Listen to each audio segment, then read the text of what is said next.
Good morning, everyone. Welcome to Skagway, Alaska. We are getting ready to get on a tour bus, and so we'll take you along. Not sure what to expect, but this was the port that was damaged a few years ago by a landslide, so it has not been open very long, and they do shuttle buses everywhere to keep the tourists out of the rocks. Or keep the rocks off the tourists. Keep the rocks off the tourists, yes. The city of Skagway is about 4 blocks square. There are no stoplights, and the tour guide said there is no crime here. Only about 1,000 people live here year-round, and they have 80-mile-an-hour winds as the normal during the winter. Glacial melt. In our own, personal cars, us locals, when we go up to Whitehorse in the summer to go shopping, we'll pause here and we'll stop and fill up our water bottles because it tastes like water. And this is Pitchfork Falls. That's part of them right there. They're really jagged and brand new in And the green tube is actually their hydroelectricity that services all of Skagway and part of Haines. Here are some of the amazing shots Roger got with his zoom lens of the falls, and you can also see a little bit of that green tube I was referring to. It used to be in June, now it's in May. There are 2 weeks where there are dandelions everywhere, and because of these long days, they grow really big and tall, and we love them because we don't have a lot of flowers up here. We have 2 native flowers under the same color, so it's nice to have a little yellow. And they're not native to the area. There was just dandelion seed in the hay they brought up during the gold rush for the horses, and they just take off. So for about 2 weeks, the shoulders of the highway are just bright yellow, and guess who loves eating the flowers of dandelions? Bears, yeah. They're practically out here mooing, just grazing on dandelion flowers. And some people make dandelion wine. There's enough sugar in that blossom that something happens in the GI tract of the bears, and they get dandelion drunk. Yeah, bears and humans have a lot in common. We both get drunk on dandelions, some other things too. But yeah, I've got a photo. They just get really relaxed on the side of the road. We've got a photo of a black bear, and she's laying on her back. She's got a dandelion hanging out of her mouth. So chill. We are at the summit at 3,192 feet over Skagway, Alaska. And if you look up there to my right, that is the Canadian border. As our guide said, this is the most underwhelming Canadian border crossing that I've ever seen. She also warned us that if anyone crosses past that arm that comes down, it's a $1,000 fine to the bus driver because it's surveyed by cameras. If you make it all the way to the summit, there really is nothing up there to do except take a few pictures. So, of course, that's what we did. We had our pictures taken in front of this 16 years ago. Looks exactly the same. Different today, since this is a historical park, is that now the roads are not dirt and mud. Saloon was during the gold rush years, a brothel as well. You can even see that there's still a red light in the upper window. It's a museum, of course, now. That means if you treat them nice downstairs, I'll treat you extra nice upstairs, folks. Not only will you get a tour, but folks, you will also get your very own souvenir garter. Woo! So if you're feeling brothel curious, follow me upstairs. Thank you, madam. Here's a shot of the inside of the Red Onion, and also a better look at the actress who plays the madam of the establishment. White Pass train will take you up to the Klondike Village, which is of course an extra excursion. You can see how large this train is, and yet it was full by the time we were trying to book our passage. After a long day, we were of course tired, so it was time to head back to the ship. And here comes the life of the party, my sister and Ernie, Gita and Ernie.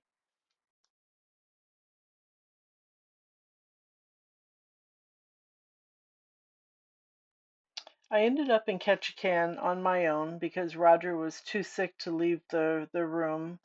Of course, he didn't have COVID, but he didn't get tested. First thing I did was go to the Lumberjack show, which was pretty cool, and pay attention to this lumberjack has a ducky earring. But unfortunately, you couldn't use any audio in there, so I've just got a few pictures. It was a great show, definitely worth the money. The guys were doing a little competition between Canada and the United States with a couple guys on each team. It was very interesting and a lot of fun to see the display of their skills. Most entertaining, of course, was the last portion when they were log rolling, trying to dump each other into the water, which, of course, did happen. My next stop was Totem Bight State Park, and I said Bight, not Bright, because a bight is a bay that looks like from the aerial view that a giant monster took a bite out the of it. roots, and the one next to it has the bowed head. The story goes that those two trees were brothers. You have the western hemlock and you have the Sitka spruce. And so these two brothers were always bickering and fighting, like brothers do. Who was the biggest, who was the tallest, and who was the strongest. And so, the forest animals got so sick and tired of hearing these two trees fight, they decided to hold a little competition. And so they got the wind to blow as hard as it possibly could to see which tree would fall over first. So the wind blew and blew and blew, and the western hemlock was the first tree to fall over. And so if you look into the forest, every single western hemlock has their head bowed in shame towards its older brother, the Sitka spruce.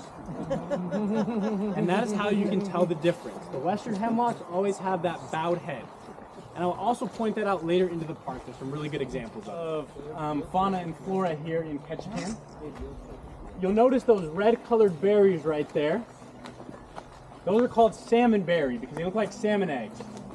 They are edible, however, they're not ripe just yet. This is our first totem pole, that we are actually our third if we have our entrance ones. This is called Man with Bear Hat. As you can see, it's a man with a bear hat. They would put totem poles like this to symbolize what clan lived in the area. Do we have anybody here from Alabama? No? Perfect. You'll see why in just a minute. So this was used for two reasons. The first one was for warfare. If you had a warring clan that was the Bear Clan, you had to stay away from this area. The second one was for love. Unlike Alabama, the Native Americans did not date their cousins. And so they put up these totem poles to identify what clan was in the area. So if you were from a Bear Clan, you knew you couldn't date within this area because they were also Bear Clans. You had to date from a different clan. In most of our Western cultures, we take the last name of our fathers. And so my dad's last name is Olson, so my last name is Olson. However, in Native American culture, they would always take the clan of their mother. So if your mom was a Bear Clan, you were a Bear Clan. That orca whale has a face in it, and so that represents a spirit.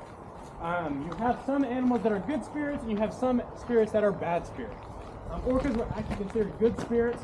One of the things that's very, very strange about orcas is they don't attack humans, at least not in the wild. They do in SeaWorld, but there's never been an incident where orcas have attacked or eaten humans while they've been swimming.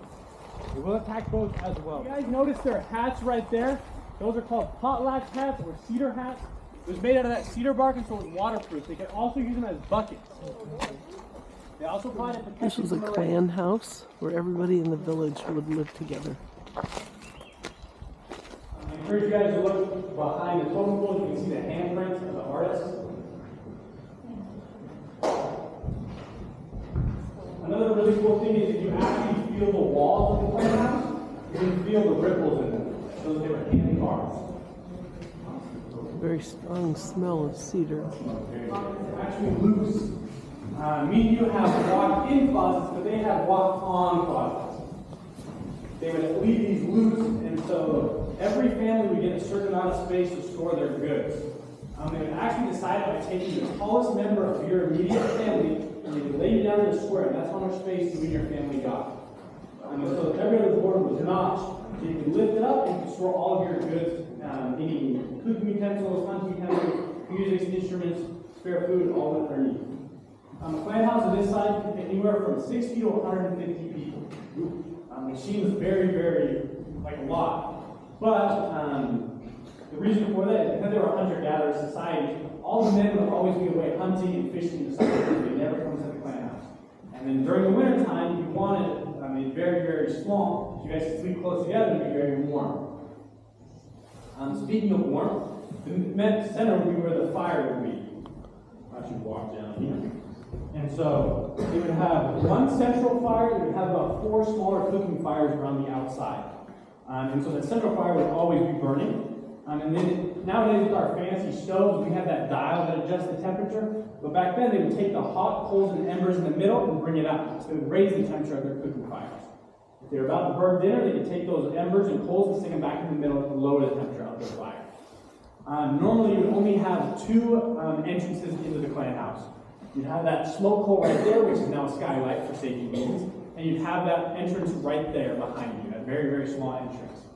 And they'd have that very small entrance for both warmth and protection. You didn't want a draft coming in the wintertime, so you have a very small opening.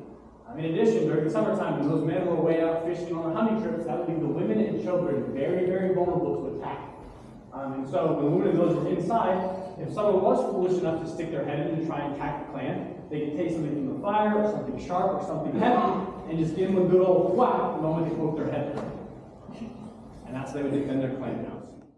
Here are a few more pictures of the totems, both inside and outside, and I could not resist a little bit of time to just be calm by the water.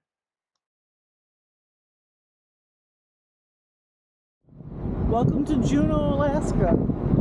Today's adventure is going to be via shuttle bus up to the Mendenhall Glacier, and we just arrived in Juneau at 7 in the morning, about 55 degrees. Probably wonder why I'm in a short sleeve shirt, because it's hot inside that boat. So cool off and then put a jacket on.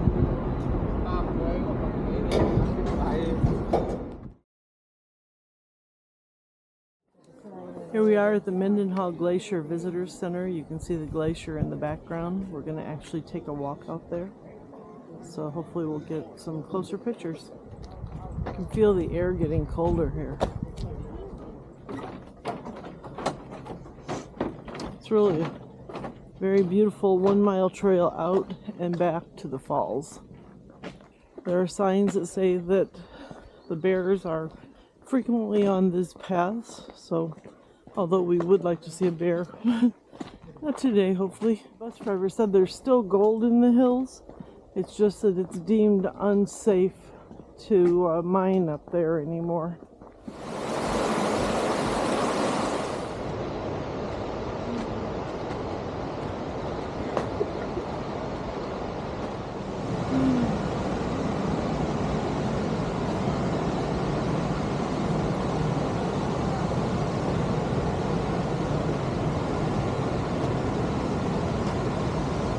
The glacier very well from here, but this is Nailhead Falls, and it is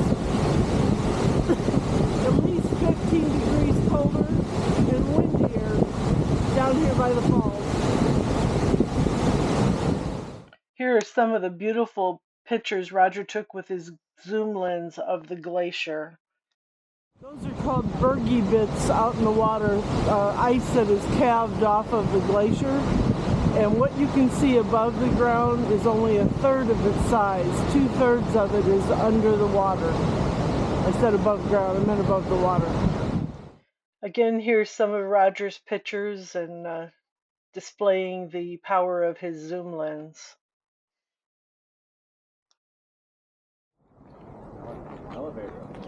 The Nugget Falls Trail is 2 miles round trip, and I spent about 20 minutes on the beach taking pictures of the falls, and it took me right at 1 hour and 20 minutes. That is the visitor center.